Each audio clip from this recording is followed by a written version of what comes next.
नमस्कार दोस्तों, स्वागत है आप सभी का आपके फ़ेवरेट चैनल में। आज हम बात कर रहे हैं जो बिहार में बीटीएससी के माध्यम से स्वास्थ्य विभाग के अंतर्गत महिला स्वास्थ्य कार्यकर्ता एएनएम के जो वैकेंसी आई थी, विज्ञापन संख्या 07/2022, तो उसकी पोस्टिंग ऑर्डर जारी कर दी गई है 29/5/2025 को। ये 75556 ये क्रम संख्या है। स्वास्थ्य निदेशालय जो है उसके द्वारा ये पोस्टिंग ऑर्डर जारी किया गया है। तो इसमें क्या मुख्य बातें हैं जॉइनिंग से संबंधित, कुछ इम्पोर्टेंट डॉक्यूमेंट्स और कब तक जॉइन करना है और क्या प्रक्रिया रहेगी, इन तमाम जानकारी को इस वीडियो के माध्यम से हम आपके पास लेकर के आए हैं। तो वीडियो को लास्ट तक देखिएगा और चैनल पे जो नए हैं, जिन्होंने अभी तक चैनल को सब्सक्राइब नहीं किया है, चैनल को सब्सक्राइब कर ले। ऐसे ही अपडेट भरी, इन्फॉर्मेशन भरी वीडियोज़ पाते रहने के लिए, हमारे साथ जुड़े रहने के लिए, और वीडियो को ज़्यादा से ज़्यादा लोगों तक शेयर करें ताकि इन्फॉर्मेशन सभी तक पहुंच सके। चलिए स्टार्ट करते हैं। बिहार तकनीकी सेवा आयोग पटना के विज्ञापन संख्या 07 के आलोक में बिहार महिला स्वास्थ्य कार्यकर्ता संवर्ग के अंतर्गत एएनएम के पद पर नियुक्ति हेतु बिहार तकनीकी सेवा आयोग पटना के पत्रांक 16/05 दिनांक 28/5/2025 द्वारा अनुशंसित निम्नलिखित अभ्यर्थियों को अधोलिखित शर्तों के अधीन पे मैट्रिक्स 4 यानी लेवल पे 4 एवं राज्य सरकार द्वारा समय समय पर स्वीकृत तथा अनुमान्य भत्तों के साथ परीक्षामान महिला स्वास्थ्य कार्यकर्ता एएनएम के रूप में औपबंधिक रूप से नियुक्त करते हुए उनके नाम के समक्ष कॉलम 10 में अंकित स्वास्थ्य सुविधा केंद्र में अगले आदेश तक पदस्थापित किया जाता है। यानी कि इनकी जो ज्वाइनिंग है वो की जा रही है। इसमें आप चेक कर सकते हैं इसको, ये serial number, registration number, candidate name, father's name, home district, date of birth, category, selection किस कैटेगरी में हुआ वो, और मेरिट सीरियल नंबर दिया गया है, और जहाँ पे आपकी पोस्टिंग है। यहाँ पे जिला पोस्टिंग नहीं किया गया है, डायरेक्ट ही आपको जिस सेंटर पे जो एपीएचसी, एचएससी या पीएचसी पे पोस्टिंग है उसका डिटेल यहाँ पे आपको देखने मिलेगा। अब हम बात करते हैं कुछ इम्पोर्टेंट नोटिस की। ये टोटल लगभग 301 पेज का ये नोटिफिकेशन है। अब हम बात करते हैं जो इसमें महत्वपूर्ण पहलू है उसको देखते हैं। यह नियुक्ति अभ्यर्थियों के पुलिस सत्यापन प्रतिवेदन अनुकूल प्राप्त होने के पश्चात की जा रही है। सत्यापन के क्रम में प्रतिकूल प्रतिवेदन प्राप्त होने पर उनकी सेवा बिना किसी पूर्व सूचना के समाप्त कर दी जाएगी। पूर्ववृत्त सत्यापन प्रतिवेदन प्राप्त करने चरित्र सत्यापन कराने की जिम्मेदारी संबंधित जिला के सिविल सर्जन, जो कि एसएनए शल्य चिकित्सा मुख्य चिकित्सा पदाधिकारी की होगी, तथा पुलिस सत्यापन प्रतिवेदन पीवीआर से विभाग को अवगत कराना सुनिश्चित करेंगे। यानी कि आपका जो आचरण प्रमाण पत्र है उसके बारे में बात हो रहा है। तो ये पुलिस वेरिफिकेशन होने के बाद जारी किया जाता है, जो आप ऑनलाइन अप्लाई कर सकते हैं। अपने आरटीपीएस जो बिहार है उसके आरटीपीएस की वेबसाइट से इसको आवेदन किया जा सकता है। गृह विभाग के अंतर्गत इसका आता है। आप इसको खुद से भी अप्लाई कर सकते हैं, साइबर कैफ़े से भी अप्लाई करा सकते हैं। चलिए अगला जो इसमें इम्पोर्टेंट बात है, सभी नवनियुक्त महिला स्वास्थ्य कार्यकर्ता एएनएम की परीक्षामान अवधि 1 वर्ष की होगी तथा उनकी आपसी वरीयता बिहार तकनीकी सेवा आयोग पटना द्वारा निर्धारित मेगा क्रमांक के अनुसार होगी। तो जो मेगा क्रमांक है उसके अनुसार जो सीनियरिटी है वो निर्धारित होगी।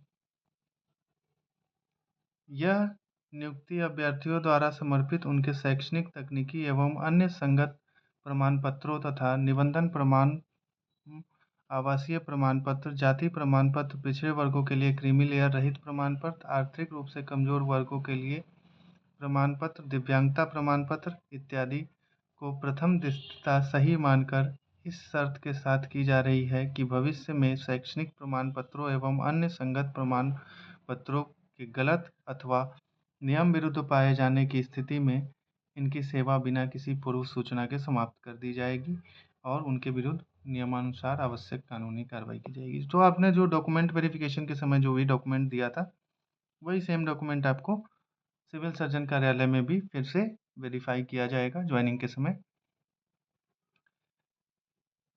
उपयुक्त नवनियुक्त एएनएम को निर्देश दिया जाता है कि 1 माह के अंदर निश्चित रूप से सभी प्रमाण पत्रों एवं अभिलेखों के साथ संबंधित जिले के सिविल सर्जन समूह चिकित्सा पदाधिकारी के समक्ष अपना योगदान देंगे तथा संबंधित असैन्य शल्य चिकित्सा सह मुख्य चिकित्सा पदाधिकारी की यह जवाबदेही होगी कि वे अपने जिले में योगदान करने वाले नवनियुक्त पदस्थापित महिला स्वास्थ्यकर्ताओं एएनएम से उनके शैक्षणिक व अन्य संगत प्रमाण पत्रों की स्व अभिप्रमाणित यानी सेल्फ अटेस्टेड जो फोटोकॉपी है, जो आपके जो भी डॉक्यूमेंट्स हैं उनके तथा मूल प्रमाण पत्रों से मिलान कर संतुष्ट हो लेंगे। साथ ही उनके सभी शैक्षणिक एवं अन्य संगत प्रमाण पत्रों का संधारण करेंगे तथा उक्त प्रमाण पत्रों का संबंधित निर्गत संस्थान से जांच एवं सत्यापन कराकर विभाग को 3 माह के अंदर निश्चित रूप से तो आपका जो भी डॉक्यूमेंट है, जहाँ से भी आपने पढ़ाई किया है और बाकी जो भी डॉक्यूमेंट्स है, उसका वेरिफिकेशन होने के लिए भेजा जाएगा और ये सिविल सर्जन ऑफिस से भेजा जाता है और 3 महीने के अंदर ये सारा काम करा करके और विभाग को सूचित करना है। ये सिविल सर्जन ऑफिस का काम है।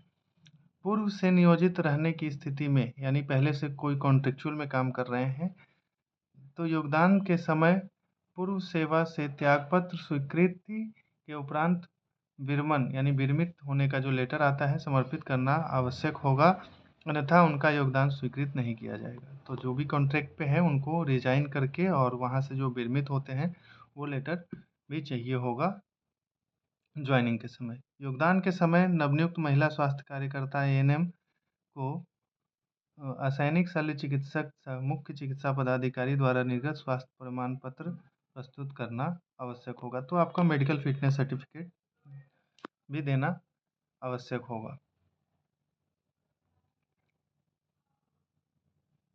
तो सिविल सर्जन द्वारा ये निर्गत होना चाहिए, जो मेडिकल फिटनेस सर्टिफिकेट है वो आपको चाहिए ज्वाइनिंग के समय। योगदान की तिथि से ही वेतन आदि का भुगतान किया जाएगा। तो जिस दिन आप योगदान करेंगे उस दिन से आपका सैलरी स्टार्ट हो जाएगा। संबंधित जिले के असैन्य शल्य चिकित्सा सह मुख्य चिकित्सा पदाधिकारी विभागीय वेबसाइट से नियुक्ति पत्र की पुष्टि कर लेंगे। तो ये जो लेटर है इसको संबंधित जिला जो है वो नियुक्ति पत्र को वेबसाइट पर जो डाला जाएगा उससे मिलान करके देख लेंगे कि ये सही है या इसमें कोई एडिट किया गया है।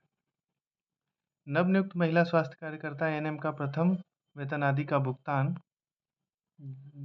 उनके शैक्षणिक एवं अन्य संगत प्रमाण पत्रों, पुलिस सत्यापन प्रतिवेदन आदि के अंतिम जांच प्रतिवेदन के उपरांत ही किया जाएगा। यानी कि आपका जो ये 3 महीने के अंदर सारा डॉक्यूमेंट का वेरिफिकेशन कराया जाना है, उसके बाद ही जब सारा डॉक्यूमेंट वेरीफाई हो जाएगा आपके शैक्षणिक संस्थान से, पुलिस वेरिफिकेशन वगैरह सब, तो उसके बाद ही आपका सैलरी मिलना शुरू होगा। कोई भी प्रमाण पत्र फर्जी, गलत, नियम विरुद्ध पाए जाने पर नियमानुसार कार्रवाई की जाएगी। बिहार पेंशन संशोधन नियमावली 2005 द्वारा प्रतिपादित वित्त विभाग के संकल्प संख्या 1964 दिनांक 31/8/2005 एवं संकल्प संख्या 768 दिनांक 3/7/2007 के अनुसार नवनियुक्त महिला स्वास्थ्य कार्यकर्ता नई अंशदायी पेंशन योजना से मतलब न्यू पेंशन जो एनपीएस है उसके अंतर्गत ये आएंगे।